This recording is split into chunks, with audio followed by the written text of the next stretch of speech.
Okay. Hello, everybody. Hi, Caroline. Hi, Claire. We've got a couple of Claires. Um, so, warm welcome. And today we're here about marketing. So, this is an all new presentation.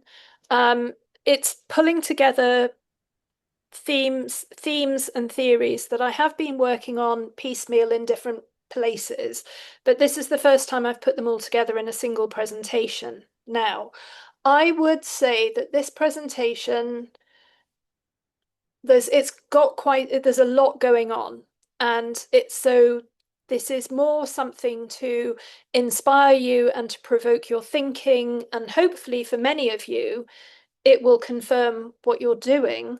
Um, but I want to sort of reiterate that the hothouse group is open for questions as well as everything else. So if, as a result of this presentation, you're left with questions and we don't get the chance to deal with them in the Q&A, which we will have, then don't forget you can always go into the hothouse group and ping me a question in there. And I can't promise I'll get back same day, but I'll get back within 24 hours or whatever to answer any questions that you have. So this is an ongoing conversation.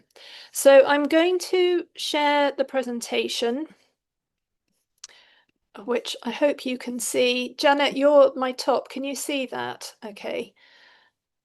Sorry, I'm just waiting on a band to disappear. Okay. Right. So Um, Hothouse, obviously, you all know, is my free resource hub for mostly for residential interior designers, but actually we have some architects, we've got some stylists, we've got landscape designers. So it is a sort of creative services, but mostly interior design resource hub. Um, Now, for this year, I like to have a focus each month. And for this year, 2026, the focus is the functional parts of a creative business that are the sort of the prime functional parts of a creative business. And we're clicking through them one at a time to look at them in some depth, to think about how we can build additional strength in those areas as we pass through each one. So far this year, in January, we had the planning event, which was a 5-day event. All of that is up on YouTube, so you can watch that again. It's under a playlist on my YouTube account at Julia Begbie. February, we covered founder presence, the importance of being visible yourself as part of the brand ambassador role for your business. Again, the materials related to that are up on YouTube. This month, I've got 2 presentations on marketing and brand expression. I'll tell you a bit more about the second one later on, but this is the first. This is being recorded and this is going to go up onto YouTube. April, we're looking at sales and client acquisition. May, I'm going to be busy leading boot camp. That's pretty much a full-time job. And so I'm going to be welcoming a visiting expert in May. June, I'm back. We're doing operations, systems, and professional practice. I've got a major thing brewing with that. Fingers crossed. July, again, a visiting expert. August, we're all going on holiday. September, we're coming back, and with all that wonderful back to school energy, we're going to hit financial mastery and we're going to give that a good go. October, I'm returning to an event that I ran last year, which I call the Big Push. And it's a race to the end of the year with a particular objective in mind. Everybody has their own personal objective. We support each other. There is peer accountability, and we all work on that and push together towards the year end to get something meaningful achieved by the end of the year. So that's the big push in October. And then we're finishing up this trail around the 7 pillars of design entrepreneurship, looking at, last but not least, design quality. Okay, design quality and client experience. In December, you're all going to be so busy and then you're going to collapse. So I don't have anything in particular planned for December, but we will be around, we will be active. So this is the first of two presentations on marketing and brand expression. The agenda for today, we're going to have an introduction. Then I'm going to talk to you about the importance of tailoring your marketing to your current developmental stage, to the age and stage of your business. And I think this is my own personal intellectual property. It's an idea I've developed. I'll talk to you about it more in a moment. Then I want to talk about identikit positioning and the opposite of founder presence, founder absence. We're going to talk about the trust gap and why we need to hold our nerve. I'm going to talk to you about territory that you can claim that is owned, your own territory that you always own, and the territory that we operate in that is borrowed. We'll talk about how much marketing is enough, and then I'm going to touch on how to plan marketing. So this is a sort of an inspirational journey through the opportunities for marketing your business. And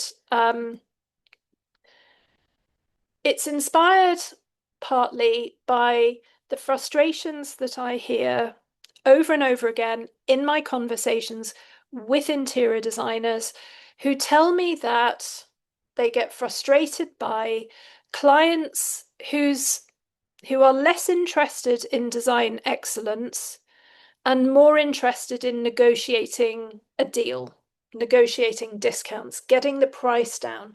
They fail to see the fabulous opportunity, the wonderful services that will make such a difference to their lives. And what they're focusing on is making a few savings in the short term. They also tell me that their clients are skeptical. I don't know if that's the best word. What people say to me is that their clients don't necessarily trust them. They don't necessarily have complete faith. And it's not that they doubt them, it's just that they don't relax and give the designer their head.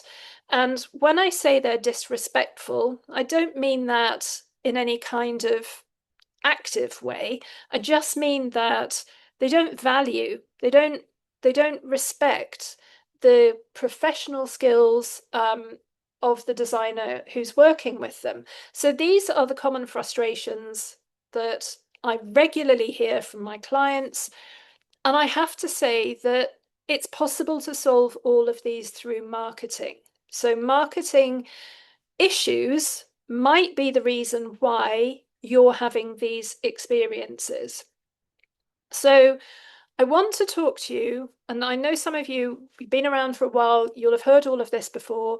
It does relate specifically to marketing. So I'm going to talk about business developmental stage, whether your business is new, whether you've been established a while, whether you're very high profile, very successful, different stages of development, and how your marketing needs to flex depending on where you are. Now, this comes from my own experience because I started out working at Woodstock Designs for Lady Henrietta Spencer Churchill. So I had the experience initially of working at a very high end, money no object, very well regarded practice. I then established my own practice and I went all the way back down to the bottom again, back to tier one with a brand new business. And I took that to over a number of years to working with ultra high net worth individuals. So I took that business through, the various tiered stages as well. So I know from my own experience what it feels like to be on the sharp end of this practice. And now I also have an expanded view of that because I speak to interior designers, I work with them, and I get to see exactly how their marketing is, how productive, how effective their marketing is being in the real world. So this tiers framework is based on the lived experience of actually being an interior designer in the world. So it's built from inside the profession and it's not imported from outside. So I think it's a bit different. This perspective is a bit different from standard marketing theory that you might hear. So I have 4 tiers. I've got tier 1 is startup, tier 2 is growing pains, tier 3 is maturity, and tier 4 is stardom. So starting at the bottom, and I'll click through these as fast as I can. Obviously, when you start your business, you are brand new and you have no track record. You have got what you need most of all is evidence of your capabilities, evidence of work completed, evidence of your design style. And to some extent, when we're tier 1, when we're startup, we're prepared to negotiate, we're prepared to give quite a lot in order to get that evidence. And we offer accessibility because if we put up any kind of hurdles or barriers to our business, we're stopping those first clients from coming in. We're preventing the clients from coming in. So we make ourselves super accessible. We appear eager because we're very keen to get these first pieces of business. And probably as a starting strategy, we're offering lower priced, sort of low, easy on-ramp services that the client doesn't need to make a leap of faith to engage with. So our clients might be a bit resistant. We don't have any track record. And basically it's give, give, give from us in order to get this thing off the ground. We need a burst of energy to get this thing off the ground. Now, a lot of fledgling designers that I talk to, what they really want is a big full service project, start to finish, wonderful photographs coming out the end. And the thing is that at the beginning of your practice, you don't necessarily have the credentials that are going to enable you to sell in that kind of product. So often interior designers at startup level adopt marketing strategies to try to attract these bigger projects. And that isn't necessarily the most realistic first attitude for them to take. I'm not saying it's never going to happen. I'm just saying that we are on a journey. There are distinct stepping stones across the journey that we're taking. And what we need to do is get from stone 1 to stone 2. So we have a strategy for that. We're going to change our strategy at our different stages. But for tier 1 startup, this is the position that you find yourself in. So your message to the market effectively is try me, try me, give me a chance, try me. That is tier 1. Now, tier 2, we're still talking about relatively young businesses, but now with some credentials, maybe with a project or two behind them, maybe with some photographs. Perhaps they've got some nice testimonials, they've had some experience. And what these designers tend to feel is frustration because they've made a start. They started at the lower end of the market. They were marketing on the basis that they would represent an opportunity for somebody or they'd be good value. And what they've done is they've attracted clients who have that in mind. They've attracted clients who are concerned about those kinds of matters, perhaps more than they are about actual design excellence. We need another burst of energy because we need to be intentional about shifting out of this particular tier. We're now aiming to get ourselves into tier 3. We need to be determined. And the way that we are going to make that shift happen is by defining our business, giving ourselves greater brand position, stronger brand positioning, more distinction from the competition by standing out a little bit more. So the strategy for the tier 2 who wants to push up to tier 3 is to begin to define themselves, to create greater definition in that brand positioning.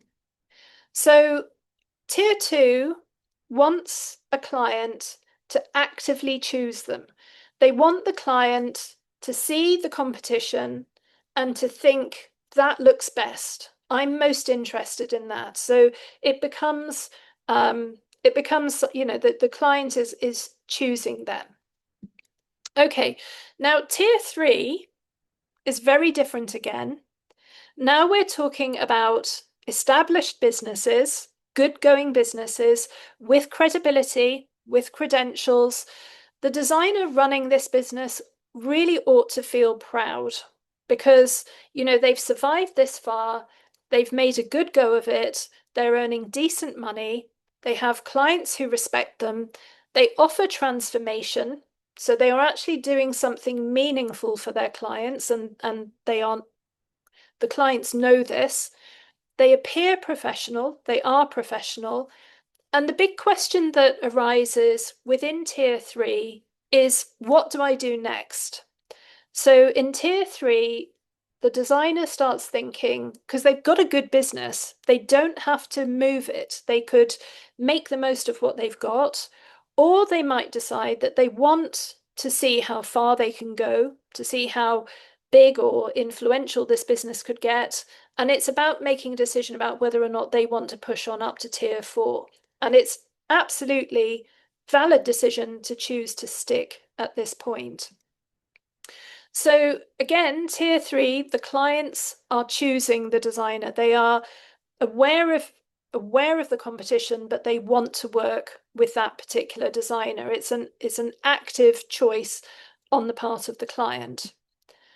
Okay, now sometimes I work with tier three designers who still have a sort of residue of clients approaching them who are more concerned about value than design excellence. It's a sort of hangover and they can't quite shake it off. And it can be that even at tier three, there are still some ghosts of tier one positioning hidden in their website or hidden in their marketing that is still signposting to some clients that what you're going to get here is value, that what you're going to get here is, limited expenditure.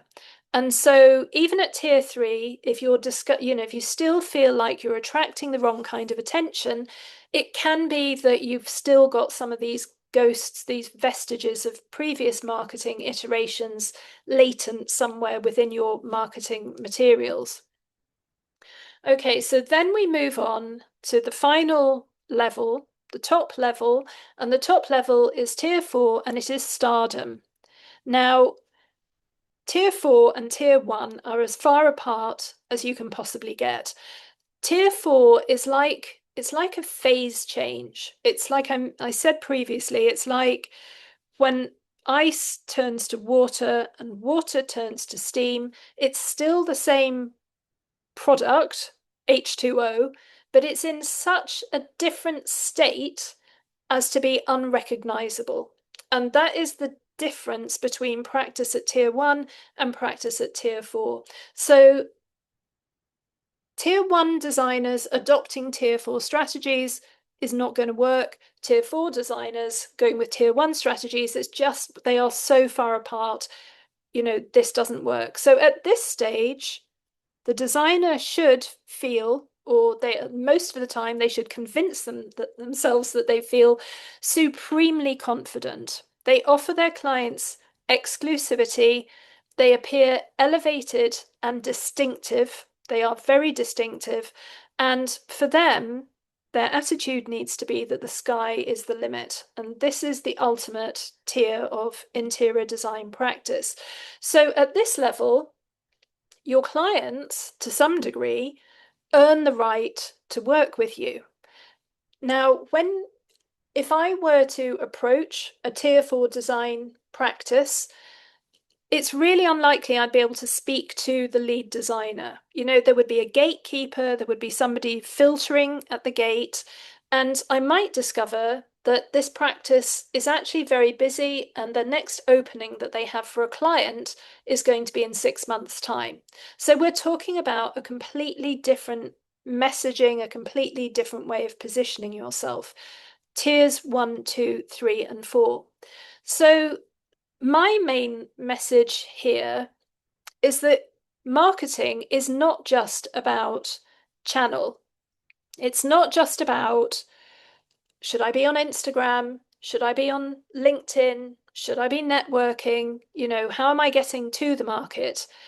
There is actually further nuance within your message, depending on where you currently are, where you want to go, the clients that you want to work with, and the kind of practice that you're building. So it's a really sophisticated, layered message that needs to come through. And if you get your tier wrong, then even excellent execution is going to produce the wrong results. Okay, so that is the tiers side of things. Now I'm going to talk about a big problem that I see in the market, which is what I call identikit marketing, and something, the opposite of something we've been talking a lot about recently, which is founder absence. Okay, now, if you were out shopping for a car, here are your options. We've got 3 cars. Which car are you going to buy? Rhetorical question. I think the answer is the car in the middle. We've got 3 identical cars. The only difference we can see is price. So we choose the one in the middle. Now, there's one at the end, and it's £13,000. And I'm wondering, why is it, nearly £3,000 more than the one in the middle? And maybe the justification is, well, this one has a radio in it. And I think, well, do I want a radio? Okay, maybe I want a radio, but actually what I'd like the car at the end, but I want to pay 10.5 grand for it. So I go to the car at the end and I say, cheeky offer, 10.5 grand. And they go, no. And I say, that's okay, I wasn't bothered anyway. And I go and buy the one in the middle. Now, when your marketing looks the same as your competitors, when there isn't an obvious edge, the only thing the client has to go on is how much you cost. If you are the car at the end, and actually we're not talking about a radio, we're talking about interior design services, and the reason you're a bit more expensive is, oh, well, I will also include a lighting plan with this package of work. The client maybe doesn't know why a lighting plan matters. They might not know what that is. This is all about communications. We are not talking about bad clients. We're talking about clients who are operating based on the information that's in the market. These are potentially great clients. They just haven't been given a good marketing message. So you won't be able to see what's on this screen, I'm sure. I've put a screenshot of this slide in the Hot House group so you can actually read these words. But these are the words, I've shown them before, that I often see associated with interior design practices, and they are so overused as to have been worn completely flat. These words really have got very little meaning because everybody says the same things about their interior design services. So if this is where we are, it's no wonder that the clients latch on to price. Now, I feel like I'm being really harsh, but I so believe that this is a critical part of the problem that I want to be forceful about it in the hope that it will help you. So the way that we can move away from this, the way that we can push ourselves up to the next tier is by differentiating and being distinctive. And there are lots of ways that we can do this. And this is where interior design practice is so complex because depending on where you work, which part of the country you're in, or depending, on so many different things, your businesses are all going to be very different. And I can't make a sort of blanket statement about what should be adopted. However, if you're thinking about differentiation, if you're thinking about making yourself distinctive, then some of the areas where that could work are, for example, aesthetics. So, design style. You might have a very distinctive design style that is something outstanding for your area. Okay, whatever that might be. You might have, so some people are incredibly successful having a signature process. So their design style is perhaps not so distinctive, but they sort of trademark or design a process that sounds like it is something very special, and it draws clients towards them. And I would say actually that is what has happened in my business since I started talking about tiers. Because before I started talking about tiers, I used to say, I'm going to make your business more successful, and people would sort of nod and say, that sounds nice.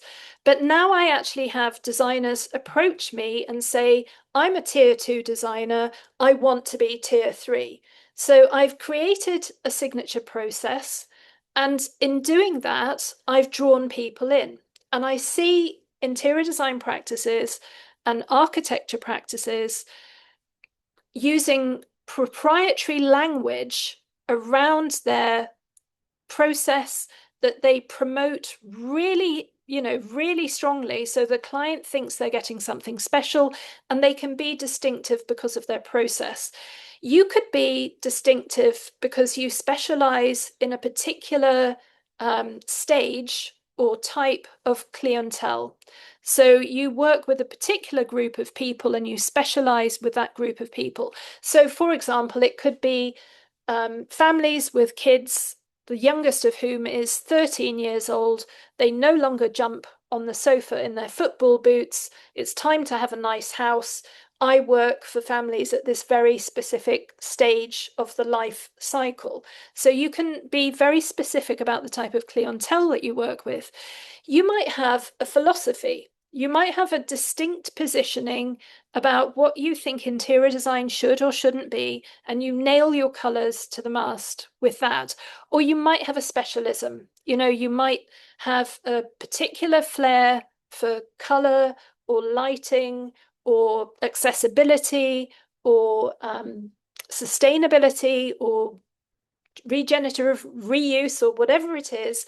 These are the ways that you can begin to pull ahead and stand out and have something meaningful to say, that means that when the client looks at you, they're attracted and they stop valuing you at the same level as everybody else because you've given them something else to think about. So differentiation and distinctiveness. Now, founder presence. Distinctiveness, part of that can come from your own personal involvement, your own the extra element of personalization that a human being at the front of a business can bring. And I I see so often interior design practices, even you know, established practices with lovely portfolios where there is nobody home, absolutely nobody home. I scrutinize. I was speaking to a client yesterday and she told me, we were talking about, the market's quite tricky at the moment. And she was talking to me about some of her peers that she'd been chatting to. And she mentioned a couple of them. And I went to look and, they were doing lovely work. But there was one designer in particular she had been chatting to. And I looked at this person's website.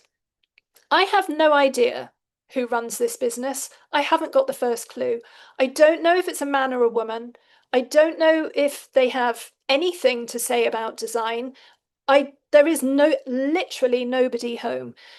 The one clue I found was in a testimonial, somebody mentioned a human name, and that made me think that perhaps this was the owner of the business, but I have no idea. People buy from people. And oh my goodness, we've got technology chomping at our heels. We're only going to get more and more digital competition and more entries into the market from people who are perhaps less qualified and more supported by digital support.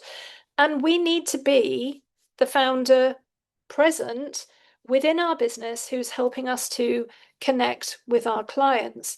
So there is no excuse for being absent, and it needs this. Your involvement needs to be part of your marketing activity. So founder presence is your unfair advantage in a noisy market. If your clients can't see you, they can't choose you. And trust and interior design practice is a trust-based business. Trust is personal, even when service is professional. So, founder presence is critically important. So, at the very least, I would like to know your name. I'd like to see your face. I'd love to know where you're based so that I can see the connection with your local area. And my goodness, if you at some point you stepped forward and welcomed me with a hello, then I might actually start to like you. So, we need to have this as a minimum on a website or as part of your social media presence. Ideally, you would have some short founder story that signals your credibility and warmth. Even better, if you have a consistent point of view that you talk about, what you believe matters, said plainly, and proof that you're doing a good job. So, testimonials that mention you specifically. So, this is not about ego, it's about establishing trust. Now, okay, so we've done a good job. We've recognized our current level of practice. We've pegged ourselves there. We've got the next tier in view. We know what we need to do. We've got to increase our distinctiveness.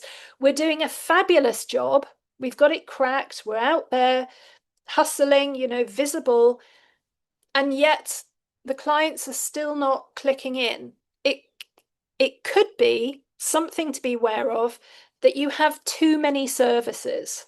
Okay, so you get the client all the way to the threshold, they look across the threshold, and they get bewildered by the various options that you're offering. So this is another point at which it's possible to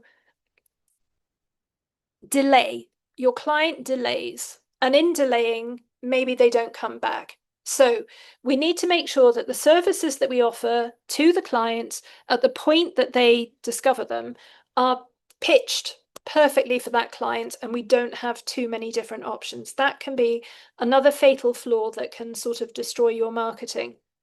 So we have our tiers. We know that to move from tier 1 to tier 2, tier 2 to tier 3, tier 3 to tier 4, each time we do it, we're having to hone further on this differentiation, on this being distinctive. It is a critical piece of work to help you stand out so that you don't just look identikit, you don't look cookie cutter and leave your client with nothing to think about except the comparative price of different competitors in the market. Now, 2 years ago, I pivoted my business and I watched a load of marketing stuff, and I was told that it would be much better if I tried to work in a niche, if I narrowed down and worked in a very narrow way. And that was really scary because what you actually want to do when you're starting out is you want to be as attractive as possible to as many people as possible in order to maximize the number of people who are going to step forward.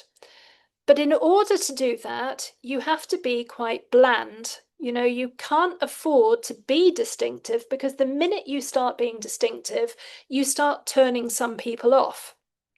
And that to me seemed like a crazy thing to do. Why would I want to position myself so that I was putting people off? Now, 2 years down the line, working on this consistently, I really feel like I've figured out what my niche is. And I love my clients. I absolutely adore them. They're some of my favorite people. I haven't had a bad one. And I've discovered why I think that is the case. I now know what my niche is. My niche is that with my clients, I love to look. So my clients come to me and they say, this is where I am, and this is and over there is where I want to be, and there's a gap. And I don't understand necessarily what this gap is. I want to dig down into the gap. I want to shrink the gap. I want to contract the gap. I want to take my business over there. So I work with my clients in the gap. We look at all the weaknesses. We look at all the ways in which the business needs to be improved, the changes that need to be made. And it's glorious because the people I work with don't see that as a failing. They don't see themselves as underperforming in some way. What they see is an opportunity to improve and to really make progress in their business. And that is a particular type of person. It's a kind of person I love working with. So when you have a niche, my niche is I work in the gap. I'm not interested in polishing the silver. It's great that you've got the silver, but we're not here to polish the silver. We're here to work in the gap. When you've got your niche and you know what it is, you start to attract the clients who are, best suited to working with you. And it's a magnificent thing.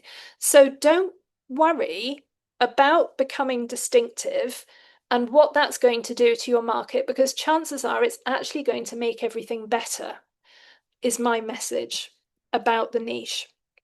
Okay, so now I want to talk about the trust gap, because I said previously that interior design, it's a high-end luxury discretionary service.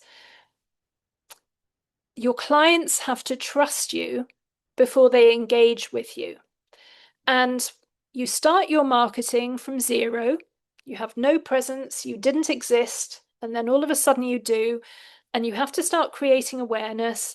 And it takes a while to have enough material, to have enough, have spent enough time with your clients, albeit remotely or digitally or whatever, that they're starting to think, yes, this is somebody I could work with. So trust takes time to build.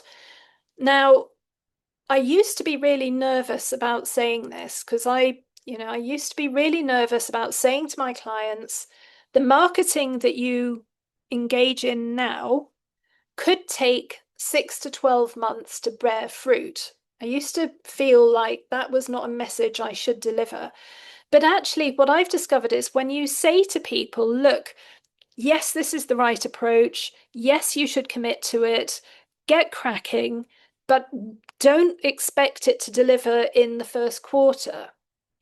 You might start seeing signs at the end of the first quarter, but actually it's going to take longer than that. What happens is it allows that designer to relax to some extent. They're not expecting something that isn't, they don't have unrealistic expectations.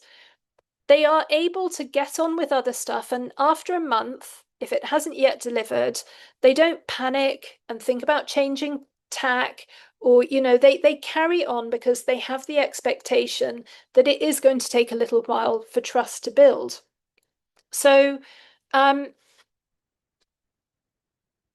trust, don't lose faith. If you've got a good strategy, you've really figured it out, you have a marketing plan, you're actioning your marketing plan, and nothing happens in month one, it could just be that in the background, this trust is building. However, founder presence can be a way to accelerate the growth of that trust. So, parasocial relationships, I talk about them a lot. I first heard about them, Daniel Priestley talking to Stephen Bartlett on Diary of a CEO. So, a parasocial relationship is a one-sided relationship where the viewer thinks they know you. They feel like they know you because they've spent so much time with you. So if he used the example, I think, of Tom Cruise.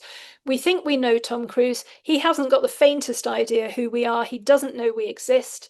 The reason that we think we know him is because we've seen him so much. And Daniel Priestley said that there was a ratio of 4, 7, 11 when it came to parasocial relationships. So 4 was the number of platforms that you were active on. 7 was the cumulative number of hours of material that the client digested as part of this relationship. And 11 were the different bits of content, 11 different bits of content totaling 7 hours on 4 different platforms was what he said was required for the development of a parasocial relationship. Now, 4 platforms could be your website, Instagram, LinkedIn, and networking, or YouTube, or something else. And do you know what? I don't think it needs to be 4, 7, 11. It could be 3, 5, 10, or whatever. I don't know. But the point is that if you are intentionally, on a regular basis, expressing a point of view, you have a distinct philosophy about design, you have distinct positioning, you present it yourself. If you put yourself out there so that you are seen on different platforms and your material on those platforms is accruing over time, we're not panicking, we're not having to sort of make a load of material in one fell swoop, we're just being consistent in the way that material accrues. We can find ourselves the beneficiary of parasocial relationships.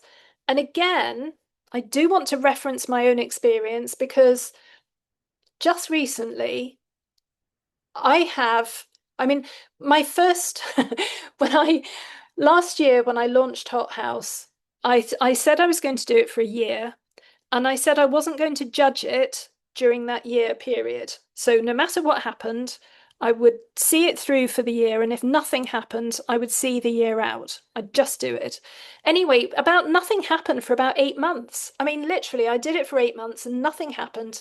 And I was pretty bereft. I sort of had a sense that things were starting to happen, but the actual process of any kind of feedback took about 8 months. Now, just recently, I've got a load of stuff on YouTube. I've got a load of stuff on Instagram. I've got masses of blogs on my website. I write a newsletter every week. I've been doing it for 60 weeks, all of this stuff. Just recently, many times, I will notice that somebody has followed me on Instagram, and 5 days later, they will DM me and they'll say, I've just watched everything you've produced. I've just read all of your blogs. I want to work with you. And it takes 5 days. 5 days. Now, the first the first time that happened, it took 8 months. Now, I promise you, it can happen in a week. Okay, and it happens in a week because I've got this body of stuff, and that people who are the right clients for me, people who like what it is I'm doing here, digest it and they step forward, and they have chosen me. They have chosen me as their guide, and it is a parasocial relationship. So you can accelerate this by just plugging away, producing this stuff and putting it somewhere that it accrues across different platforms. So, and of course, I'm talking about you, the human being, at the front of this, in you with your founder presence. Okay, so I'm getting close to the end. I wanted to talk to you about owned and borrowed territory. Okay, now your owned territory is your website, your customer relationship management system, the SEO that you work on for your website. Meanwhile, over in the borrowed column, we have social media. Now, the owned stuff takes a while to build. It doesn't get off the ground straight away. It's a project on the back burner that, again, you are consistently nurturing and tending to. When we start, because we want jet propulsion in our rockets to get us off the ground, we borrow space on social media, we push hard there because it's immediate access to the market in the way that your own stuff takes a while to build up. So in our early tiered stages, we might be overly reliant perhaps on social media, and that's where we put our effort. We just must not lose sight of the fact that the algorithm could change. Um, the way, the way that materials are presented there could change. You could get hacked, you could get banned. Stuff, terrible stuff happens on social media. So it's super important to be in the background as a project, making sure that you are building the stuff that you own. And doubly so because the interior designers I work with who are enjoying the greatest success have done this. They have put the effort in, and the power in their business now is actually their website. It's actually their website, it's actually their CRM, it's actually their SEO. That ultimately becomes the V8 engine that you've been slowly building that is under the bonnet that is going to drive your business. So, marketing, we need to have this further project in the background. So, investment of time and money, more bad news. Um, Maintenance and growth. Okay, so I see two modes of marketing. We have maintenance marketing when we've got more than 6 months of work in the pipeline. And when that 6 months drops down below 6 months, we have fewer than 6 months work in the pipeline, we go into growth mode. We are forcing our marketing, we're pushing our marketing. So what does that mean? Well, in terms of, and this is a rule of thumb, and it applies to a full-time business. Full-time business, if you've got a long pipeline and happy days, maybe you do half a day a week on maintenance marketing. But the minute that slips below the 6 months, you're in for a day a week on your marketing. In terms of money, for an established business, that might mean that maintenance marketing, you're spending 5 to 7% of your revenue on maintenance, on marketing. But when it slips down below the 6 months and you need to give your marketing a push, then you're into greater expenditure, and that could be 10 to 15% of revenue. Now, that could be paid, that could be advertising, that could be investment in your website, it could be investment in PR, it could be investment in professional services, whatever that is. Now, this is I'm talking about established businesses. For startups, the expenditure can be significantly more because you've got less revenue, higher costs. Unfortunately, the expense is off the scale, and that is just part of the cost of establishing a business. Okay, so designing your marketing plan. Right. Your marketing plan, I'm going to refer you to the planning event that I ran in January. The whole planning event is now on YouTube. You can watch it and follow through and work out your marketing plan, sketch marketing plan from those materials. It will include your ideal client profile, who this, very specifically who this client is. What are their pain points? Where do they gather? Do you find them on Instagram? Are they going to be in LinkedIn? Are they down somewhere local doing networking? Whereabout do you actually encounter these people? Very importantly, your developmental stage, because you might aspire to do tier 4 marketing, but if you're tier 1, you need to be marketing appropriately for your stage. Your niche. What is it you specialize in? Who are you? What is your point of view? What are you doing that's different from everybody else? Content pillars. Now, next webinar is going to be the lovely Miller. from Pink Storm Social coming in on the 25th of March. I'm hoping she's going to talk to us about content pillars. So perhaps we'll put a pin in that. Then we're thinking about the amount of investment of time and money that you're going to make. And then finally, tracking. How are you going to measure whether or not the marketing is succeeding? So we need to set ourselves up with regular data collection to see that that marketing is actually getting traction. So your marketing plan only emerges from a solid business plan. So with regard to that solid business plan, that from which evolves the marketing plan, there is all of this content on YouTube, the Hothouse planning event, 5 different parts, and that will take you through from zero to having a bit of a marketing plan ready to go.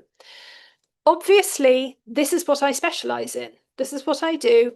If you're tier 1, then I have a course called Business in a Box, and that is the course for you because we look at tier 1 marketing. We get that all sorted during Business in a Box. Tiers 2 and 3, I offer boot camp. Boot camp is about to start again, only runs once a year. It's going to be running from the 20th of April. So, and I have put links into Hothouse to find out more about these different options. Then something completely different. This is about founder presence, but it is not to do with making a marketing plan. This is about embodiment. So I'm running a retreat in person with the lovely Nikki Harrington. We have changed the date. The first date didn't float. So our new date is the 7th of June, and we're going to be together for a day in Sussex. And the point of this particular retreat is to work with embodiment. So it's if you, at the time that you need to show up, if you feel that your body resists, if you feel that your head's in it, but your body isn't with you, we're going to be looking at ways that we can release, relax, and work more authentically, inhabit our founder presence more authentically in all the different ways that we need to show up. So that is a 1-day retreat. And again, I've put a link for that into the Hothouse group. So I'm going to be back on the Wednesday, the 25th of March at 10 a.m. with Miller from Pink Storm Social. And she is going to be talking specifically about Instagram. So this is going to be an Instagram specific to interior designers webinar. So I'm going to stop sharing and open for Q&A, but my final comment is that I would love your questions. If you want to work on this, I appreciate that what I've done today is probably raise more questions than I've answered. I'm not sure. But if you want to work on it, then you can drop questions into Hothouse. And absolutely, I'm going to come by, every day or so and see what's there and answer your questions if they're there in Hothouse. So please take full advantage of that. That was a lot. Questions and answers, or questions. Caroline, please. Hello, morning. My question is, how important was the paid marketing in your success over the last year? And if you were going to start with paid marketing, where would you start? So I have spent a lot of money boosting posts on Instagram, and I think a lot of it I could have saved. However, I have got one ad now that runs the whole time. It's not an ad, actually, it's a boosted post. If you look down my grid, there's a post there for my fees and charging course. And it's a short course. It's £59 and it runs the whole time. And if I look at the stats off the back of that, I pay £40 in boosted costs for every £59 course that I sell. So I make £19 effectively. But those are the people who they buy that course, they then watch everything on YouTube, they read my blog, and they come to me and say, I now want to work with you. And they have converted into clients. So actually the lifetime value of those. That doesn't even begin to quantify the lifetime value. Now, it took Instagram. I've got a funny Instagram account because half of my Instagram account is pictures, is a different account, and it's me in Spain. And I've got a lot of Spanish followers, and they're not remotely interested in interior design. So that muddles things. I don't, so and I would imagine, Caroline, you've probably got a lot of interior designers following you. And they're not your clients. So it takes Instagram a little while to figure out who they should be showing to, but once it's found that, it's been consistently good. So Okay. I would say try something, dip your toe in the water. It's really a lot better if you've got a monetized thing at the end of it so that you are making a little bit of money to I'm not paying anything for the advertising, but they're bringing people into my business. I'm sorry, there's so much to talk about. We could do like a whole webinar on that. Yeah. Does that answer the question? Not Yeah, really. it does. We can chat about it another Yeah. time anyway. Yeah, cool. Any other questions?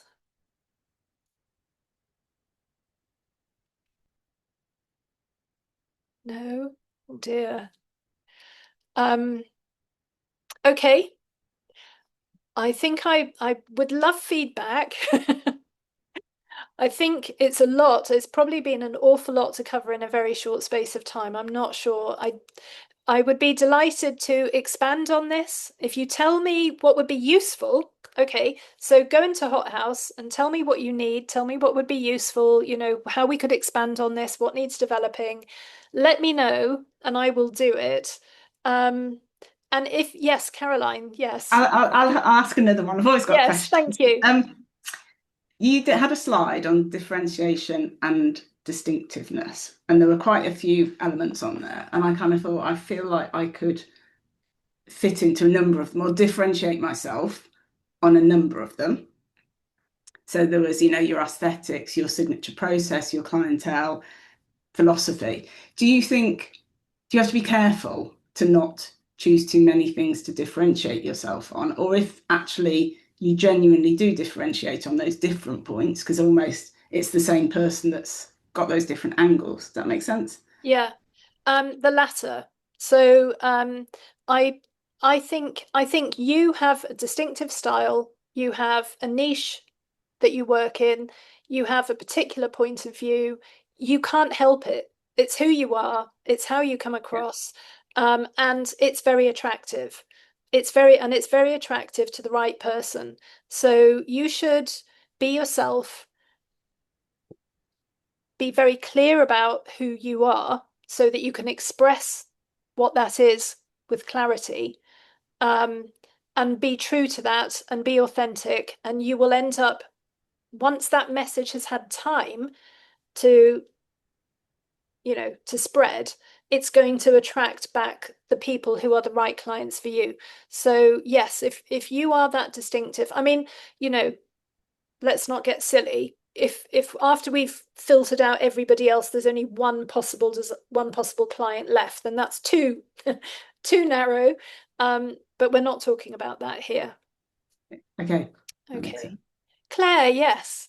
Sorry, I've had the cam. Hi, sorry. Good morning. Sorry, I've had the camera off. I'm actually doing a massive clear out, and I thought I'm, surrounded by crap, so I'd maybe switch it off. Um, it was really interesting. Thank you very much. I did just want to ask. You talked about sort of the early days when you're potentially tier one and you're attracting these clients that don't respect the design process and they're sort of nitpicking, and then maybe towards the end they start putting their own artwork up and their own bits and bobs in, and it's very hard to collect a really nice cohesive looking scheme when they've sort of not followed the guidelines. Perhaps I've done some consultations where people have put all their own stuff in. Have you got any comments on that? Because obviously, kind of, you talked about body of evidence and collecting, finished projects, and I have done quite a few, and I have got some nice projects, but the majority are probably consultations where people haven't delivered what I've suggested, and that makes it very difficult to get something to show what you're doing. Yeah, quite honestly, everybody's in the same boat. You've just got to hustle to get together the best that you possibly can. It might mean that if you organize a photo shoot or you go and take some photographs, you ask the client if you can depersonalize the space.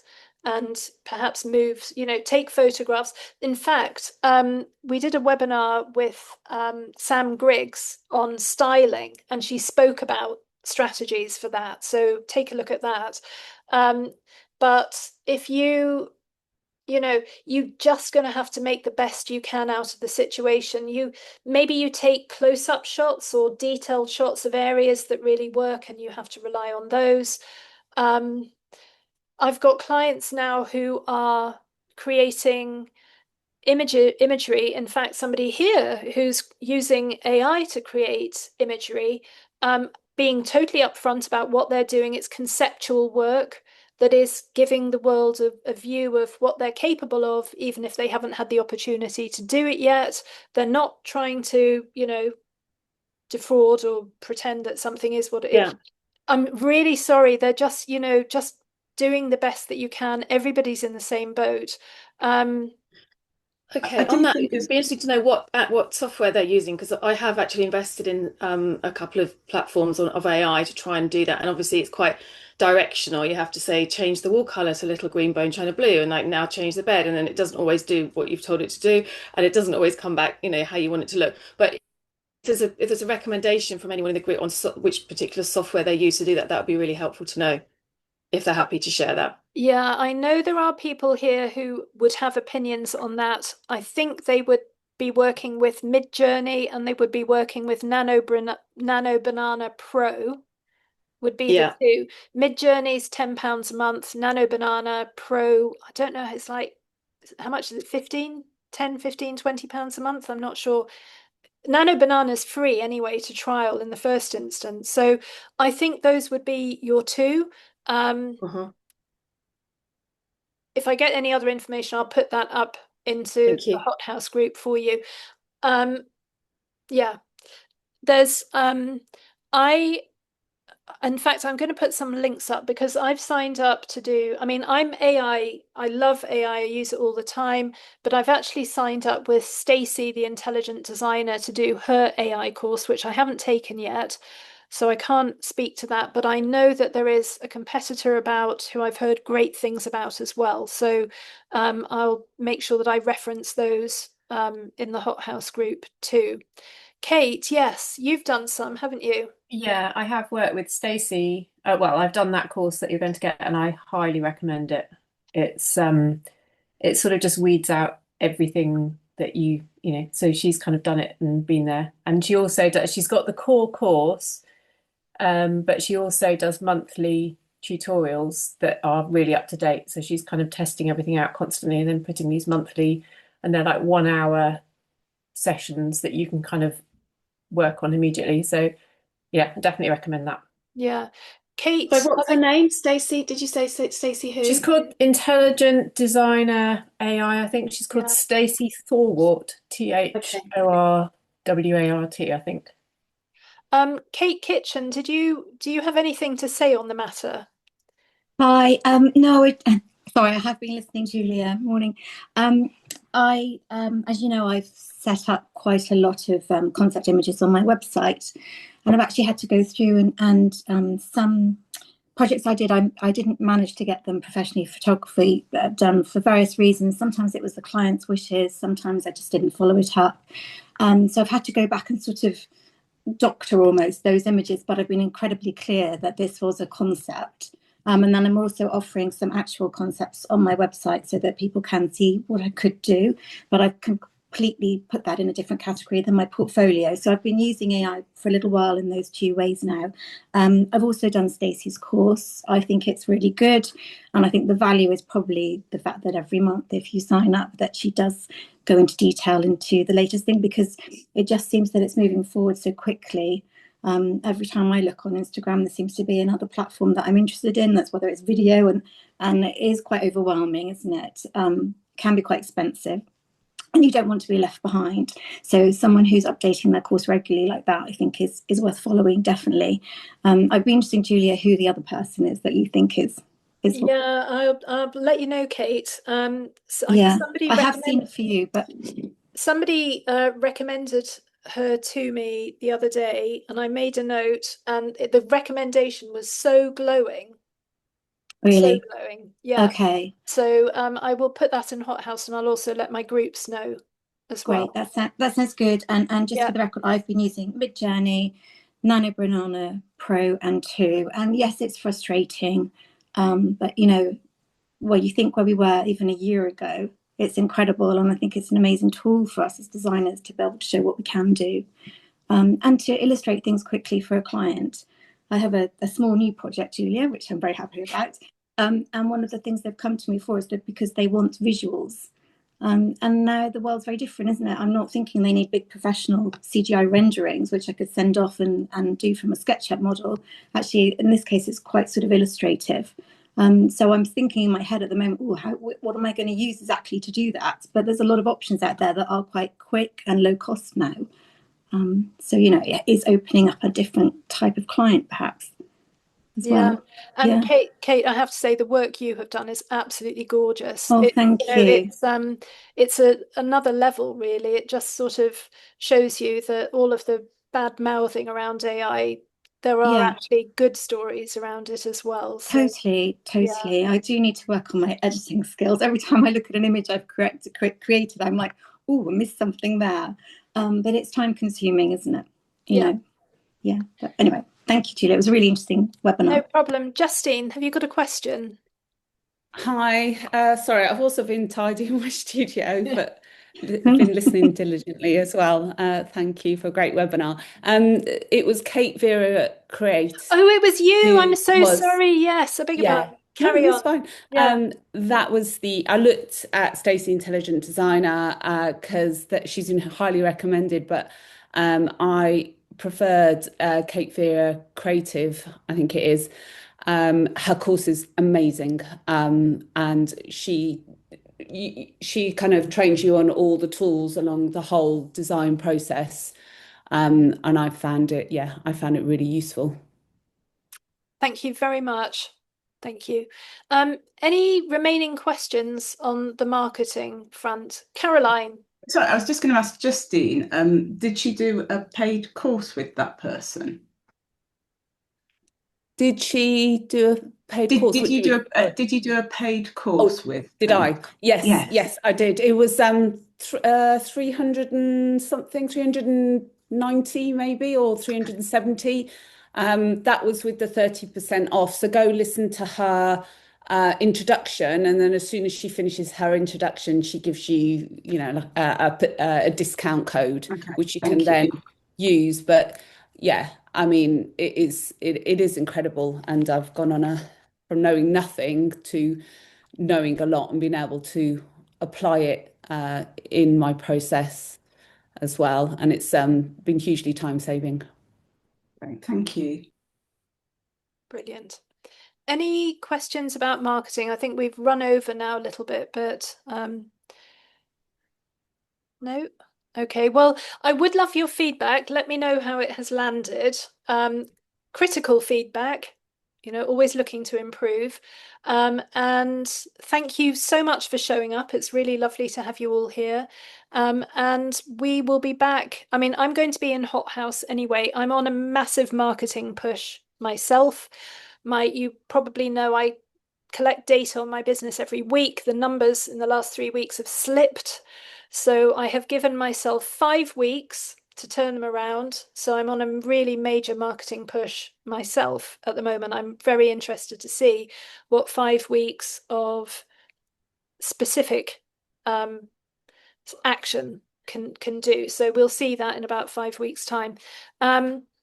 So thank you all very much. I'm going to stop recording. I'm going to cook this, put it on YouTube, and then we'll be back on the 25th with Miller talking about Instagram. And the link for that is going to be in Hothouse as well. So hope to see you all very soon. Thank you all very much. Thank you. Bye. Bye. Thanks, Julia. Julia. Thank you.